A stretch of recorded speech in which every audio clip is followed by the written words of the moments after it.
केदार, मला खात्री आहे बाबा निर्दोष आहे, पण तुझा अजूनही विश्वास बसत नाहीये. पण हे सगळं लवकरच कोर्टात सिद्ध होईल. पण तेव्हा मात्र माझी तुझ्याकडून एकच अपेक्षा असेल, मनातला सगळा राग दूर करून तू बाबांना बाबा अशी हाक मारावी. कसला विचार करताय मॅडम? काही टेन्शन आहे का? नाही, काही नाही. हो, काही मनात असेल तर मन मोकळं करा. त्याचे काही वेगळं भाडं नाही मारणार मी. बाईच्या मनात कसले असणार आहेत विचार? घरातले, घरच्यांचे विचार. अशी कित्येक भाडी मारते मी.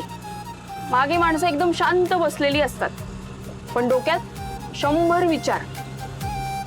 घरातून ऑफिसकडे जाताना, ऑफिसातनं घरी येताना मॅडम नुसता रस्ता नाही कापला जात, तर विचारांचा पण प्रवास होतो. आणि त्यात आपल्याला असं कोणी भेटलं तर आपला वेळ पण जातो आणि समोरच्याचं मन पण हलकं होतं. आणि मग तुझ्या मनाचं काय?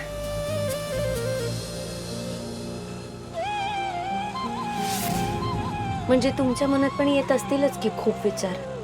घरच्यांची काळजी वाटत असेल, आपल्या माणसांचं टेन्शन येत असेल.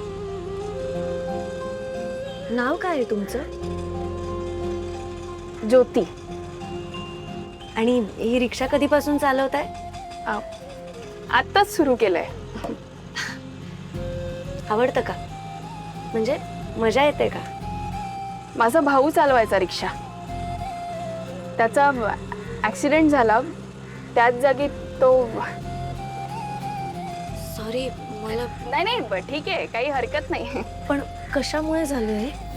उडवून नेला दारूच्या नशेत कोणीतरी. Hit and run? हं? म्हणजे कोण होतं, काही कळलं? नाही. कळेल, नक्की कळेल. कारण सत्य फार काळ लपून राहत नाही. आणि जे योग्य आहे ना, त्याला न्याय नक्की मिळतो.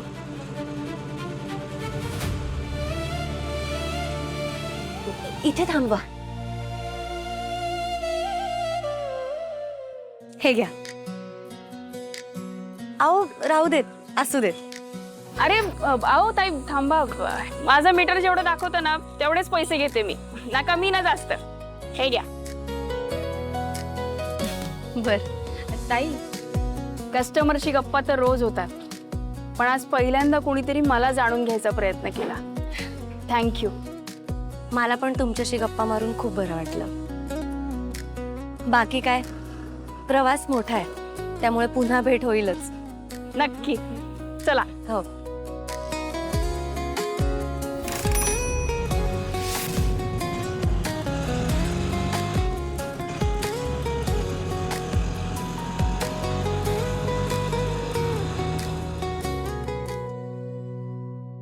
तुझे बाबा तिथे तुरुंगात आहेत आणि तू इथे व्यायाम करत बसलायस.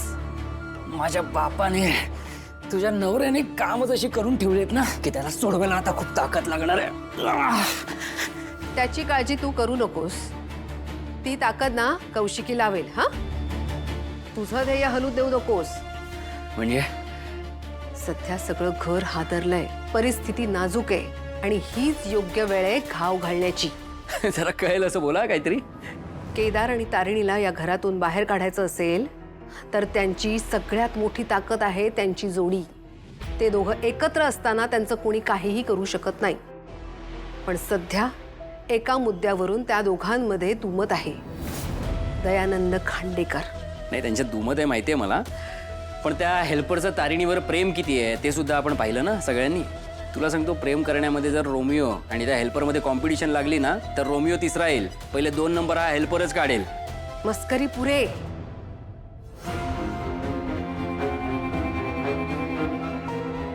मी काय सांगते ते नीट ऐक.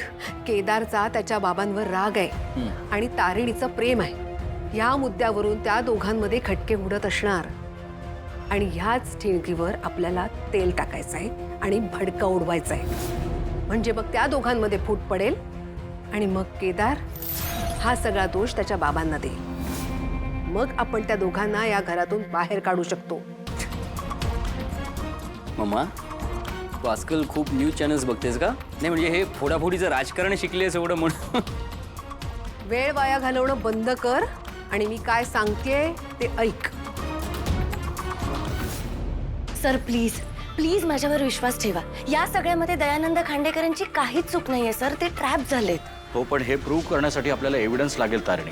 ज्या कोणी मर्डर केलाय त्याला शोधून काढावं लागेल. Exactly sir. आणि म्हणूनच मला त्या जयरामच्या म्हणजे जिथे क्राईम सीन घडला तिथे इन्व्हेस्टिगेशन करायची परमिशन हवी आहे. नाही तारिणी, हे पॉसिबल नाहीये. Sir please. हे बघ, हे काम ऑलरेडी पोलीस डिपार्टमेंटकडे आहे. आपण त्यांच्या कामामध्ये असे डायरेक्टली इंटरफेरन्स नाही करू शकत. आणि तुमची आयडेंटिटी आपण जगापासूनच नाही तर डिपार्टमेंटपासून सुद्धा लपवून ठेवलेली आहे. हे विसरतेस का तू? पण सर हा केदारच्या वडिलांचा प्रश्न आहे. I said no Tarini. Sir please please मी तुम्हाला रिक्वेस्ट करते सर. नाहीतर एका निर्दोष माणसाला शिक्षा होऊ शकते. आणि आपल्या ज्युडिशियल सिस्टीममध्ये असं म्हटलंय की 100 गुन्हेगार सुटले तरी चालेल, पण एका निर्दोष माणसाला शिक्षा होता कामा नये. हे बघ, हे काम पोलीस डिपार्टमेंटचं आहे. ते हँडल करतील. तारिणी, आय थिंक हे तू सगळं पर्सनली घेतेस. हो सर, मी हे सगळं पर्सनली घेतेय. कारण मी माझ्या आईला तिची चूक नसताना शिक्षा भुगताना पाहिलंय. आणि ही वेळ दुसरं कोणावरही येऊ नये इतकंच मला वाटतं. सर मी माझ्या कव्हरची पूर्ण काळजी घेईन, पण एकदा मला चान्स द्या. तारिणी, तू ठरवूनच आली आहेस ना माझ्याकडनं होकार मिळवायचाच. हो. But let me clear one thing. हा आपल्या इन्व्हेस्टिगेशनचा भाग नाही. त्यामुळे ऑफिशियली मी तुला काहीच मदत करू शकत नाही. हां, अनऑफिशियली जे काही करता येणं शक्य आहे तेवढं मी नक्की करेन. पण एक लक्षात ठेव तारिणी, कव्हर ब्लोअप झालं तर मिशन गृहप्रवेश आपल्याला ताबडतोब थांबवावं लागेल. त्यामुळे जे काही करशील ते पूर्ण विचार करून. सर माझा विचार झालाय. जे काही माझ्या आईच्या बाबतीत घडलं ती चूक दुसऱ्या कुठल्या माणसाच्या बाबतीत होऊ नये एवढंच मला वाटतं. आणि म्हणून मी हे प्रोफेशन निवडले. सर प्लीज प्लीज एकदा माझ्यावर विश्वास ठेवा आणि मला हे करण्यापासून थांबवू नका. ठीक आहे, आज रात्री. But be careful. Yes sir. Thank you. Jai Hind sir. Jai Hind. हा बोल निशी.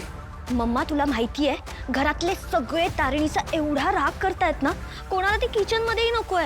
अगं तिला किचन मधून काय घरातून बाहेर काढा. हो ना, आम्हाला पण तेच हवंय ग.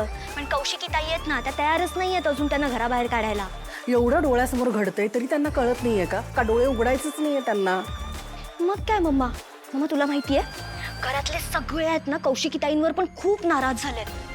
पद्मिनी मम्मानी त्यांना इतकं ऐकवलंय. बरं त्यांचं त्यांना काही करू दे. तू एक लक्षात घे, देवाने तुला एक चांगली संधी दिली आहे, त्याचं सोनं कर. कळतंय ना? Yes mamma. म्हणजे काय करणार आहेस तू? ते आय डोंट नो. मग मी काय सांगते ना ती नीट ऐक. आपल्याला जर मोठं व्हायचं असेल ना तर आपणच किती योग्य आहोत हे दाखवायचं, किंवा समोरचा किती चुकीचा आहे, त्या पोझिशनसाठी किती नालायक आहे हे दाखवून द्यायचं. तुला काय जमणार आहे? मम्मा आय थिंक मला ना सेकंड वाला ऑप्शन जास्त बेटर वाटतो. तो जमेल. वाटलंच मला. मग आता त्या तारिणीला खांडेकरांच्या नजरेतून पाडायची एकही संधी सोडू नकोस.